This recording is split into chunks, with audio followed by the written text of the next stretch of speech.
इस एपिसोड की शुरुआत में जुलाई कंप्यूटर लैब में डीप थॉट्स में खोया हुआ था इस ईरा में जहां मोबाइल फोन मौजूद नहीं है और इंस्टेंट मैसेजिंग एप्स अभी भी पॉपुलर नहीं है। यहां तक कि क्यू चाइनीज मैसेंजर ऐप भी कुछ साल तक अवेलेबल नहीं होगा क्योंकि डू यूएटिंग ने हाल ही में अपना बिजनेस स्टार्ट किया है। ज्यूलाई ने इसे उसे जीतने के लिए सही अपॉर्चुनिटी के रूप में देखा। हालांकि प्रॉब्लम यह थी कि डू यूएटिंग एक्स सिटी में है, इसलिए जुलाई को उसे मनाने के लिए बाद में वहां जाना होगा।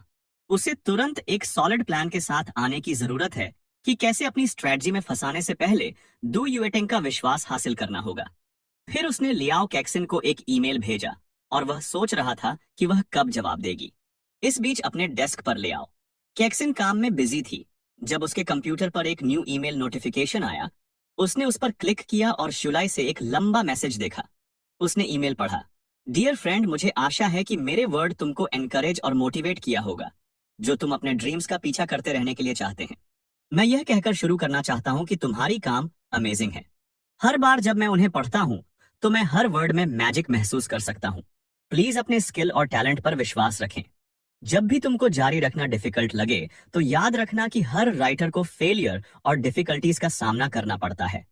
मेरा मानना है कि आपके पास वह सब है जो एक ग्रेट राइटर बनने के लिए चाहिए, और मैं तुम्हें इस वर्ल्ड में एक स्टार की तरह शाइन करते हुए देखने के लिए क्यूरियस हूं। तुम्हारे ड्रीम्स सूखी मिट्टी पर भी खिलेंगे। तुम्हारा साइलेंट फैन स्यूलाए। यह पढ़कर लियाओ को खुशी की लहर महसूस हुई। उसने खुद से सोचा, यह लड़का वास्तव में डरता है कि मैं लिखना बंद कर दूंगा। हालांकि डाउट उसके मन में आया क्योंकि उसे अपने नॉवेल्स में से एक को अपने लिटरेचर टीचर को दिखाते हुए याद आया कि टीचर ने उसके वर्क की हार्श क्रिटिसिज्म की थी, यह कहते हुए कि यह नॉवल खराब लिखा गया है, इसमें इमोशनली जुड़ने की एबिलिटी का कमी है और यह लॉजिकल फैलेसीज से भरा है। टीचर ने उसे इस पर टाइम वेस्ट न करने और कुछ अधिक मीनिंगफुल चीज पर कंसंट्रेट करने की सलाह दी। इससे भी बदतर, टीचर ने उसके नॉवल को फ्लोर पर फेंक दिया था और कहा था कि ऐसे अनइंस्पायर्ड और वर्थलेस आर्टिकल लिखना यूजलेस है। गलत रास्ते पर मत जाओ, ले आओ। कैक्सिन ने सोचा कि शायद टीचर ने मेरे काम को अप्रिशिएट नहीं की, लेकिन स्यूलाई जैसे रीडर इसे अलग तरह से देख सकते हैं। उसके काइंड वर्ड्स से इंस्पायर्ड महसूस करते हुए उसने जवाब सेंड किया कि मैं अपने ड्रीम्स को पूरा करने के लिए हार्ड वर्क और परसिवियर से काम करती रहूंगी, चाहे इस यात्रा में मुझे कितनी भी डिफिकल्टीज को फेस करना पड़े। मैं आगे बढ़ते हुए आपके इंसेंटिव और सपोर्ट को हमेशा याद रखूंगी। कुछ ही देर बाद ज्यूलाई ने तुरंत जवाब दिया और उससे पूछा कि क्या वह क्लास में है। लियाओ कैक्सन उसके रिप्लाई से हैरान थी, यह सोचकर कि क्या वह कंप्यूटर लैब में इंतजार कर रहा है। पिछली बार जब मैंने उसे देखा था तो वह भी कंप्यूटर लैब बिल्डिंग में था। क्यूरियोसिटी से उसने जवाब दिया कि क्या तुम फ्री हो, क्या तुम कैफेटेरिया में साथ में दोपहर का लंच करना चाहोगे। स्यूलाई ने जवाब देते हुए कंसेंट जताई। मैं कंप्यूटर लैब बिल्डिंग के सामने तुम्हारा इंतजार करूंगी। ले आओ, कैक्सिन ने मुस्कुराकर जवाब दिया। ठीक है, मैं तुमसे कुछ देर बाद वहां कंप्यूटर लैब बिल्डिंग के सामने मिलूंगी। वे प्लान के अनुसार मिले और खाना शेयर करने के लिए और एक कॉन्वर्सेशन करने के लिए रेडी थे। लियाओ कैक्सिन ने शुलाई से मुलाकात की और शर्माते हुए उनसे कहा कि मैंने हाल ही में एक नॉवल का ड्राफ्ट लिखा है और मैं वास्तव में इस पर तुम्हारी फीडबैक चाहूंगा। ड्राफ्ट पढ़ने पर स्यूलाई हैरान रह गया और कहा, यह ड्राफ्ट मेरे favourite novel dust of the heart की शुरुआत है। उसने डिसबिलीफ में सोचा, मुझे विश्वास नहीं हो रहा है कि मैं इसे 1998 की बिगिनिंग में देख रहा हूं। मुझे इसकी हर लाइन याद है। यह मेमोरेबल कोटेशन से भरा है जो लोगों ने अपने क्यूक्यू स्टेटस में यूज किए थे, और उसने इस नॉवल के लिए काउंटलेस अवार्ड्स जीते, यहां तक कि नोबेल अवार्ड के लिए नॉमिनेट होने के करीब भी पहुंची थी। लियाओ कैक्सन ने उसके आश्चर्य को देखकर नर्वसनेस से पूछा, क्या तुमको भी लगता है कि यह खराब लिखा गया है। ज्यूलाई ने कंफ्यूजन में पलक झपकाई और कहा, तुम्हारा क्या मतलब है लियो। कैक्सिन ने समझाया, मेरे लिटरेचर टीचर ने कहा कि यह पीस पूरली लिखा गया है और मुझे इस पर काम करना बंद करने की सलाह दी। मुझे बस एक रीडर के रूप में इस पर तुम्हारी ओपिनियन जानने की जरूरत है। क्या यह वास्तव में इतना शैलो है, क्या यह वास्तव में इतना बुरा है। उसने अपनी आंखों में रियल चिंता के साथ उसकी ओर देखा। यह सुनकर स्यूलाई को एक इंटरव्यू में रीडिंग याद आया कि डस्ट ऑफ द हार्ट की शुरुआत को लियो कैक्सिन के टीचर ने कठोरता से रिजेक्ट कर दिया था, जिन्होंने कहा था कि यह वर्थलेस है। उसने लगभग मैन्यूस्क्रिप्ट को दफन कर दिया था। शुक्र है कि वह इसे इतना प्यार करती थी कि कुछ साल बाद उसने एक नए पब्लिशर की तलाश की जिसने इस मास्टरपीस को खोने से बचाया। सियुलाई उसके करीब चली गई और विश्वास के साथ कहा, मुझे लगता है कि यह बहुत अच्छा है, लेकिन कुछ राइटिंग टेक्निक और आइडिया अपने समय से आगे हो सकते हैं। जो लोग इसकी अप्रिशिएट कर सकते हैं वे इसे एक्सेलेंट पाएंगे, लेकिन अन्य लोग इसे बहुत अलग या ऑर्डिनरी सोच सकते हैं। फिर उसने पूछा, क्या तुमने कभी फिट्जगर्ड की द ग्रेट गैट्सबी पढ़ी है? जब यह पहली बार पब्लिश हुई थी तो कई लोगों ने इसके बारे में ज्यादा नहीं सोचा था, लेकिन फर्स्ट वर्ल्ड वॉर के बाद इसके पायोनियर विचारों ने इसे तुरंत सफल बना दिया। एक क्रिस्टाल हमेशा चमकता रहता है। सियुलाई के वर्ड्स को सुनकर लियाओ कैक्सन के चेहरे पर एक स्वीट स्माइल आ गई। उसने क्यूरियोसिटी से पूछा, क्या तुम मुझे इसमें इम्प्रूव करने के बारे में कुछ सलाह दे सकते हैं? सियुलाई का दिल जोर से धड़क उठा और मन में कहा, मैं उसे सलाह देने की हिम्मत नहीं कर सकता।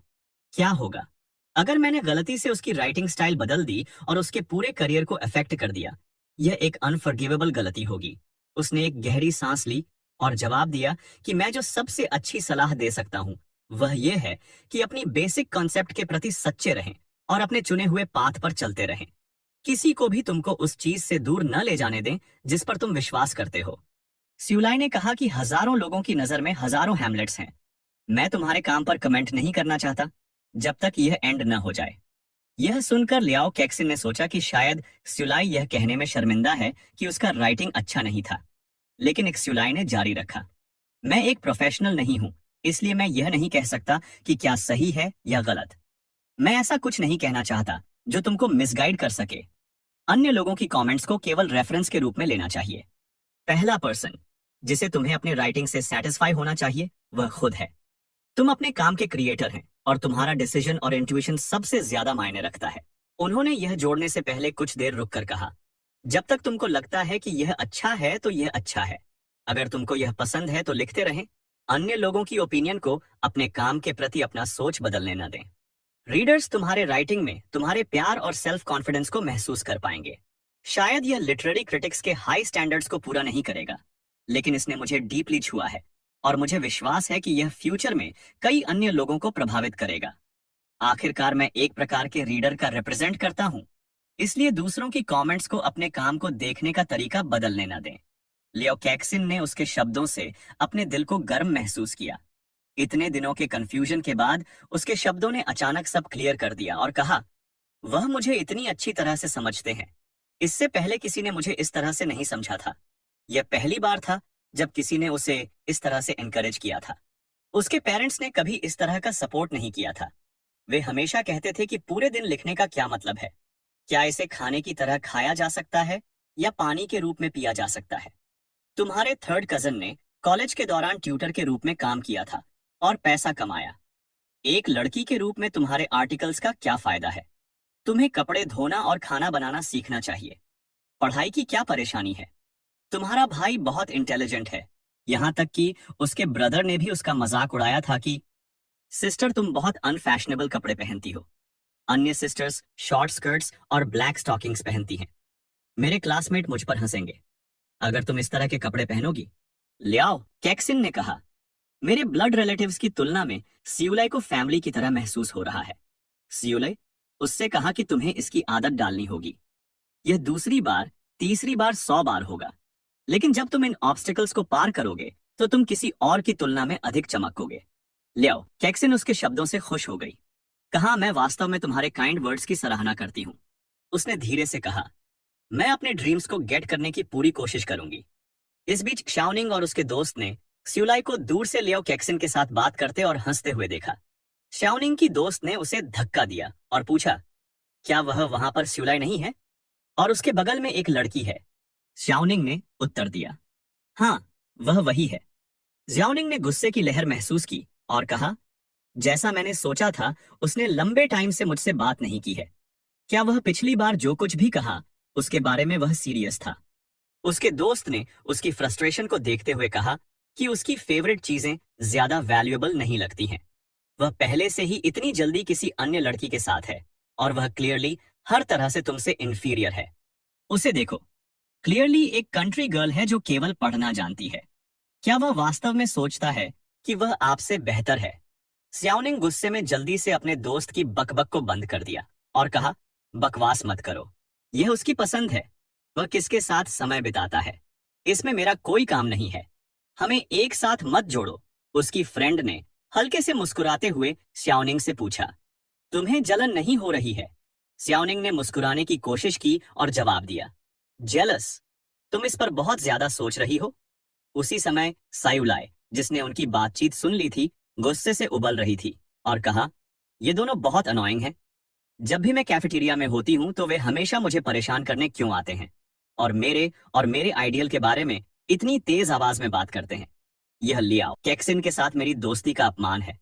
उसने शाओनिंग और उसकी फ्रेंड पर गुस्से से अपनी मुट्ठियां भींच ली, लेकिन जल्दी से खुद को शांत कर लिया, यह सोचकर कि शुक्र है कि मेरी आइडियल को यह एहसास नहीं हुआ कि वे क्या कह रहे थे। लियाओ कैक्सिन की ओर मुड़कर उसने कहा, एक मिनट रुको, मैं अपने दो क्लासमेट्स को हेलो कहने जा रहा हूँ। वह शाओनिंग और उसके दोस्त के पास गया और गुस्से में उनका नाम पुकारा। हालांकि जैसे ही वह पास आया, शुलाई हैरान रह गई और सोचा कि ज्याओनिंग वह इतनी दूर कैसे चली गई। मुझे लगा कि वह एक पल पहले मुझसे सिर्फ आधा मीटर पीछे थी। कंफ्यूज्ड और हैरान, वह सरप्राइज था कि क्या हो रहा है। श्याओनिंग के दोस्त ने उसे फिर से चिढ़ाया, देखो वह वापस आ रहा है, कोशिश करना चाहते हो और उसे जीतना चाहते हो। श्याओनिंग इरिटेट हो गई और बोले, बकवास करना बंद करो।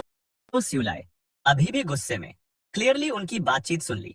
मैंने इसे फिर से इतनी दूरी से क्लियरली सुना, इसका कोई मतलब नहीं है। स्यूलाए ने खुद से सोचा, भूल जाओ, वे दोनों बेकार हैं, उनसे झगड़ा करने की कोई जरूरत नहीं। हालांकि उसने अचानक महसूस किया कि उसके शरीर के साथ कुछ अजीब हो रहा है। उसने अपनी आंखें बंद कर लीं और कंसंट्रेट किया। उसने महसूस किया कि उसके आसपास की दुनिया बदल गई थी। हवा की साउंड डेरिवेटिव्स की एक्सप्लेनेशन करते हुए, टीचर का दूर का लेक्चर, यह सब साउंड उसके पास इतनी क्लैरिटी से आया कि और वह कैफेटेरिया से आने वाले आवाजें भी सुन सकता था, जहां एक स्टूडेंट लंच लेडी की तारीफ कर रहा था और कह रहा था कि आपका खाना डिलिशियस है, मैं 5 दिनों से भूखा था। एक अन्य स्टूडेंट ने शिकायत की, क्या यह कर्स है? टमाटर के साथ तले हुए अंडे इतने मीठे क्यों हैं? कैफेटेरिया से आ रही बकबक और शोर उसके दिमाग में भर गया। उनके बीच बहुत दूरी होने के बावजूद सरप्राइज्ड जुलाई ने सोचा कि क्या यह रिबर्थ द्वारा लाया गया एक न्यू स्किल है। खुशी की एक लहर उसके ऊपर बह गई।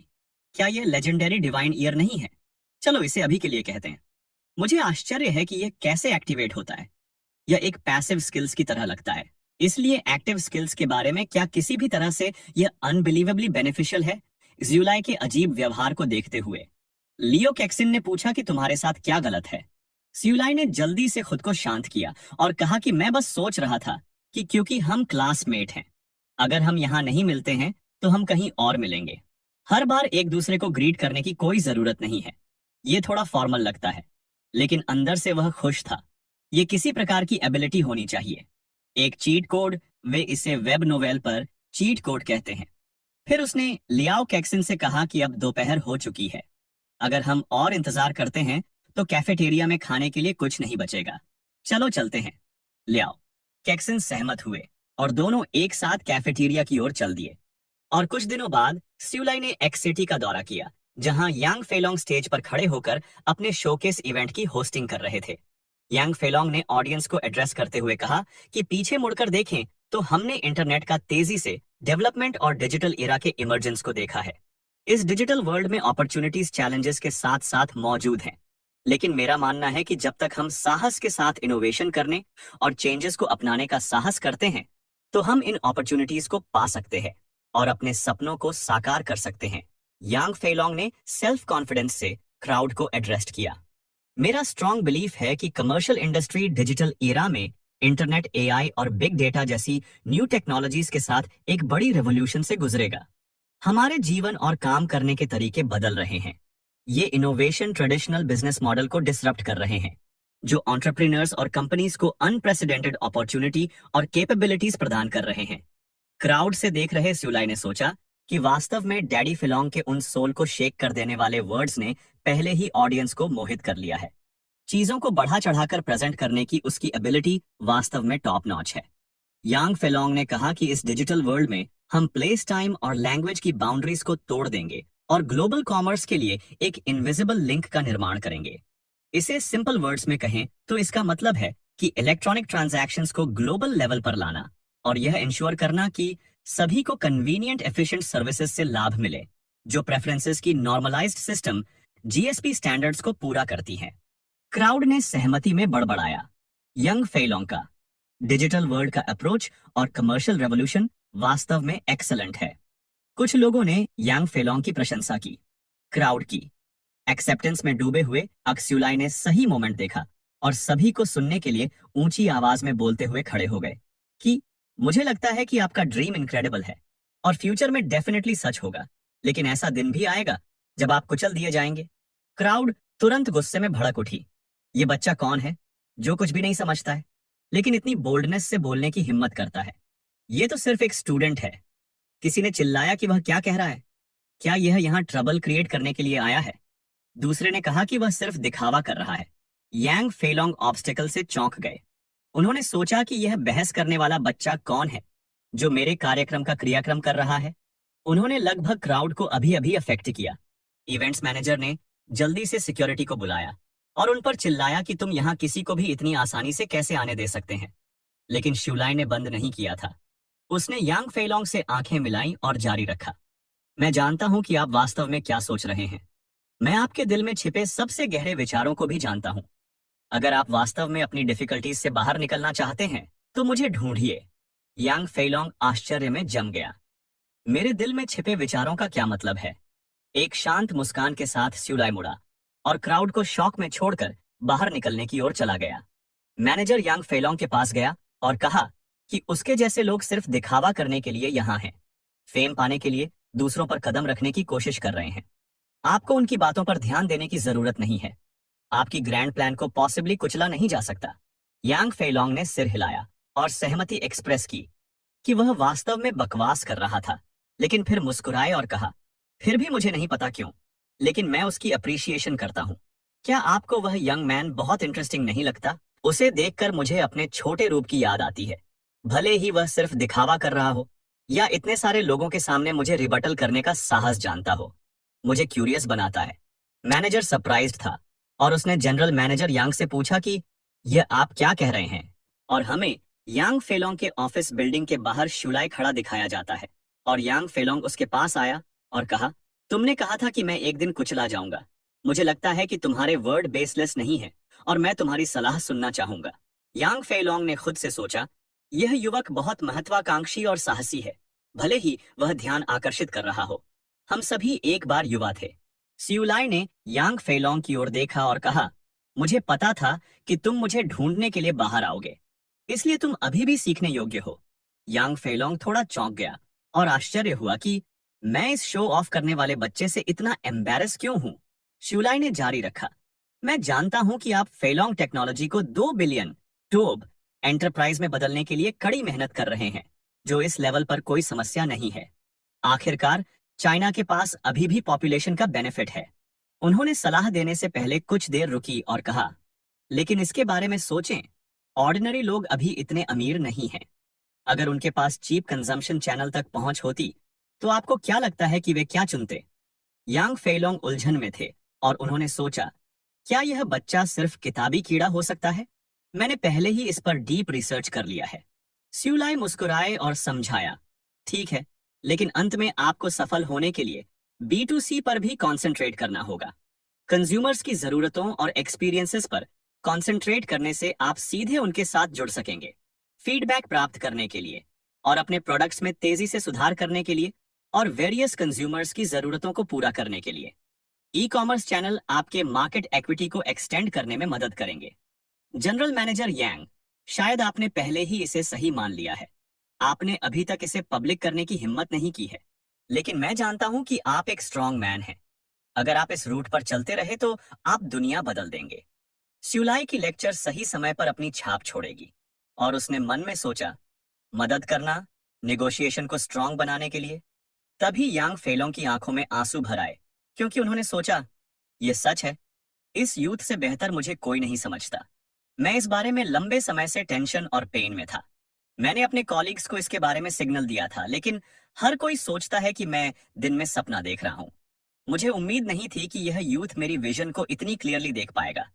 स्यूलाई इस बात से खुश थे कि चीजें कैसे आगे बढ़ रही हैं और सोचा कि फर्स्ट स्टेप कंप्लीट हो गया है। पहले एक क्लोज रिलेशनशिप बनाओ ताकि वह दूसरों द्वारा गलत समझे जाने पर मुझे एक टीम के साथी के रूप में देख सके।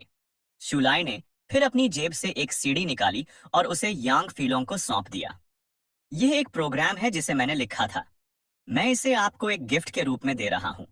चाहे आप इसका उपयोग करें या नहीं, यह आप पर निर्भर है, लेकिन अपॉर्चुनिटी आपके सामने है। यह आप पर निर्भर करता है कि आप इसे देखें या नहीं। जैसा कि मैंने पहले कहा था, कोई भी थोड़ा सा अट्रैक्शन वाला पर्सन आपकी चापलूसी करने के लिए कुछ कह सकता है, लेकिन यह सीढ़ी ही असली चीज है जो मैं आज आपको देना चाहता था। सेकंड स्टेप पूरा हुआ। मैंने उसे अपने जाल में फंसाने के लिए असली डील की एक स्ट्रॉन्ग डोज दी है। यांग फेलोंग अभी भी कंफ्यूजन में है और स्यूलाई से पूछता है, तुम मुझे इस तरह यह क्यों दे रहे हो? क्या तुम्हें डर नहीं है कि मैं तुम्हारी टेक्नोलॉजी चुरा लूंगा? उन्होंने आगे कहा, फ्यूचर में खुद को परेशानी से बचाने के लिए तुम्हें कम से कम पहले मेरे साथ एक कॉन्ट्रैक्ट पर सिग्नेचर करना चाहिए। यह सुनकर शुलाई ने मुस्कुराते हुए जवाब दिया, अगर आप उस तरह के बिजनेसमैन बनने जा रहे हैं तो आप असफल होने के लिए अभिशप्त हैं। इसके अलावा यह सिर्फ एक शुरुआत है। अगर आप सीड पर कंसंट्रेट करना चाहते हैं और तरबूज को फेंकना चाहते हैं तो मैं आपको नहीं रोकूंगा। वह मुड़ा और जाने लगा। आज के लिए बस इतना ही। यांग फेलोंग ने उसे पीछे से बुलाया। स्यूलाई रुका, पीछे मुड़ा और कहा, आप और क्या कहना चाहते हैं? क्यूरियस और कंफ्यूजन में यांग फेलोंग ने पूछा, तुमने मुझे क्यों चुना? स्यूलाई ने शांति से उसकी ओर देखा और कहा, क्योंकि आप जो कर रहे हैं उससे देश और लोगों को लाभ होता है। अगर आप इसे अच्छी तरह से करते हैं तो चीन ऊंची उड़ान भरेगा, इसलिए यह केवल आप ही हो सकते हैं। फिर वह फिर से चलने लगा, लेकिन अचानक रुक गया, जिससे यांग फेलोंग का दिल तेजी से धड़कने लगा। उसने सोचा कि उसके पास मेरे लिए और भी इंपॉर्टेंट एडवाइस होगी। मैं पागल हो सकता हूं, लेकिन मैं इसे सुनने के लिए क्यूरियस हूं। हालांकि यांग फेलोंग गलत था। श्यूलाई ने बस यह कहने के लिए मुड़ा था, वैसे मेरा नाम श्यूलाई है, इसे मत भूलना। यांग फेलोंग जो कुछ उम्मीद कर रहा था, लेकिन उसको निराशा महसूस हुई। उसने सोचा, मैंने वास्तव में सोचा कि उसके पास कहने के लिए कुछ और है। थोड़ी देर बाद यांग फेलोंग उत्सुकता के कारण अपने ऑफिस लौटकर उसने वह सीडी अपने कंप्यूटर में डाली जो श्यूलाई ने उसे दी थी। जैसे ही प्रोग्राम लोड हुआ और उसे देखकर यांग फेलोंग की आंखें आश्चर्य से चौड़ी हो गईं। क्या यह वह कोड नहीं है जिसे मैं डेवलप करने की प्लान बना रहा था? उसने सोचा। उसने हर एक लाइन की एक्सप्लेनेशन भी की है। एक्साइटेड यांग फेलोंग ने खुद से मुस्कुराया और जोर से कहा, शायद यह लोगों के बीच एक छिपा हुआ एक्सपर्ट है। इसमें कोई आश्चर्य नहीं कि वह इतना सेल्फ कॉन्फिडेंस से भरा है। मुझे उसकी प्रतिभा और फ्लाइंग ड्रैगन की इस फ्रेमवर्क के साथ उसे अपनी टीम में रिक्रूट करना होगा। एम्पायर डेफिनेटली कुछ समय बाद बड़ा और स्ट्रांग हो जाएगा। उस शाम स्कूल कैफेटेरिया में यांग फेलोंग स्यूलाई से मिलने आया। लोगों ने यांग फेलोंग को देखा। भीड़ में फुसफुसाहट फैल गई। वह पर्सन परिचित लग रहा है। क्या वह टीवी पर नहीं था? स्यूलाई प्रभावित हुआ कि कितनी जल्दी यांग फेलोंग ने उसे ढूंढ लिया था। स्यूलाई ने सोचा कि वह काफी केपेबल है, लेकिन फिर यांग फेलोंग ने कहा, यह उतना मुश्किल नहीं है जब प्रोग्राम के अंत तक चलने पर स्कूल कैफेटेरिया का नाम चमकते हुए सुनहरे रंग में दिखाई देता है, जिसे मिस करना मुश्किल है। यांग फेलोंग ने 3 दिनों तक इंतजार किया था कैफेटेरिया में स्यूलाई से मिलने के लिए। यह बच्चा बहुत दिखावा करता है, यांग फेलोंग ने सोचा, लेकिन मुझे भी स्यूलाई के पास आकर अपनी बात पर कायम रहना होगा। यांग फेलोंग ने पूछा, तुम्हें कैसे पता चला कि मैं तुम्हें ढूंढ लूंगा? स्यूलाई ने शांति से उत्तर दिया, अब आप क्लियर सोच वाले हैं कि आप ऐसे किसी अपॉर्चुनिटी को छोड़ेंगे नहीं। यांग फेलोंग को यह सोचकर थोड़ी निराशा हुई कि ऐसा लगता है जैसे मैं हमेशा के लिए अपने दिमाग से बाहर हो गया हूं। उन्होंने पोलाइटली श्यूलाई को अपने बिजनेस एम्पायर में ज्वाइन होने के लिए आमंत्रित किया। क्या तुम जानते हो कि फेलोंग टेक्नोलॉजी फ्यूचर में कितनी डेवलप होगी? मुझे तुम्हारे साथ मिलकर एक कमर्शियल एम्पायर बनाने की आशा है। हालांकि स्यूलाई ने अपना सिर हिलाया और कहा, ज्वाइन होने के बारे में भूल जाओ। ये क्यूरियस यूथ को लुभाने के लिए काम कर सकता है, लेकिन यह मुझ पर काम नहीं करेगा। क्या आपको लगता है कि आप मुझे ऐसे खाली शब्दों से अट्रैक्ट ही कर सकते हैं? यांग फेलोंग इस क्लियर रिजेक्शन से हैरान था। निराश और गुस्से में उसने सोचा, यह बहुत बुरा है। मैंने यहाँ आने से पहले इन्वेस्टिगेशन की थी कि वह एक ऑर्डिनरी फैमिली का थोड़ा प्रतिभाशाली कॉलेज स्टूडेंट है। यांग फेलोंग की रिएक्शन देखकर शिवलाई मुस्कुराई और बोली, क्योंकि तुम मुझे ढूंढने आए हो, मैं तुम्हें खाली हाथ नहीं जाने दूंगी। उसने अपना बैग खोला और उसमें से एक सीडी और कागज का एक टुकड़ा निकाला और उन्हें यांग फेलोंग को सौंप दिया। सामान प्राप्त करने के बाद यांग फेलोंग यह सोचकर मुस्कुराया कि पिछली सीडी में जो था, इस बार उसमें सैंपल प्रोग्राम होना चाहिए, यह पूरा होना चाहिए। लेकिन जब उन्होंने कागज का टुकड़ा खोला और उसे पढ़ा, तो उनकी आंखें चौड़ी हो गईं।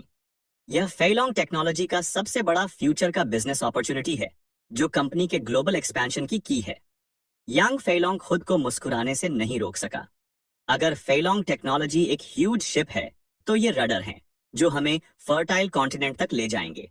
इस इंफॉर्मेशन का वैल्यू पिछले प्रोग्राम की तुलना में कई गुना अधिक है। सियुलाई ने यांग फेलोंग को लंबे समय तक देखा और कहा, आप एक स्मार्ट पर्सन हैं, इसलिए मुझसे मत पूछिए कि मैं यह सब कैसे जानता हूं या मुझे यह कहां से मिला। और यह मत पूछो कि मेरे जैसा एक गरीब कॉलेज स्टूडेंट इतना कुछ क्यों जानता है। अगर आप विश्वास करने को तैयार हैं, तो आगे बढ़ें और इस पर काम करें। अगर नहीं, तो यह भी ठीक है। उन्होंने कहा, अगर फ्यूचर में फेलोंग टेक्नोलॉजी डेवलप होती है, तो आपको पता होगा कि मैंने आज जो किया है वह कितना वैल्यूएबल है। तब आपको पता होगा कि क्या करना है। यांग फेलोंग ने शुलाई को अप्रिसिएशन के साथ देखा और सोचा, यह आदमी न केवल इंटेलिजेंट है, बल्कि एक शाइनिंग स्टार की तरह शाइन रहा है। श्यूलाई ने फिर कहा, फाइलोंग टेक्नोलॉजी में आपके विश्वास के लिए धन्यवाद और मैं आपकी बड़ी सक्सेस की कामना करता हूं। आखिरकार आप जो हासिल करने जा रहे हैं, उससे देश और लोगों दोनों को लाभ होगा। फिर वह यह कहते हुए जाने लगे, मैंने वह सब कह दिया है जो कहा जाना चाहिए। प्लीज जैसा आप चाहें वैसा करें। तभी यंग फेलोंग ने अपने दिल में क्लैरिटी और लाइटनेस की असीम भावना महसूस की और मुस्कुराया। यह एहसास स्प्रिंग की हवा की तरह है। फिर हमें 31 दिसंबर 1998 का सीन दिखाया जाता है, जहां यांग फेलोंग मीडिया के सामने फेलोंग टेक्नोलॉजी की ऑफिशियल लिस्ट की अनाउंस करते हुए खड़े थे। जोंग मिंग ने उत्साहपूर्वक स्यूलाई से पूछा, भाई स्यूलाई, क्या तुमने फेलोंग टेक्नोलॉजी के बारे में खबर देखी है? इसमें कहा गया है कि यह आज ही लिस्टेड हुई है और उन्होंने पहले ही फाइनेंशियल वर्ल्ड को चौंका देने वाला हंड्रेड्स ऑफ मिलियंस का इन्वेस्टमेंट प्राप्त कर लिया है। क्या यह इनक्रेडिबल नहीं है? जोंग मिंग ने कहा, लोग कहते हैं कि इंटरनेट फ्यूचर का ट्रेंड है।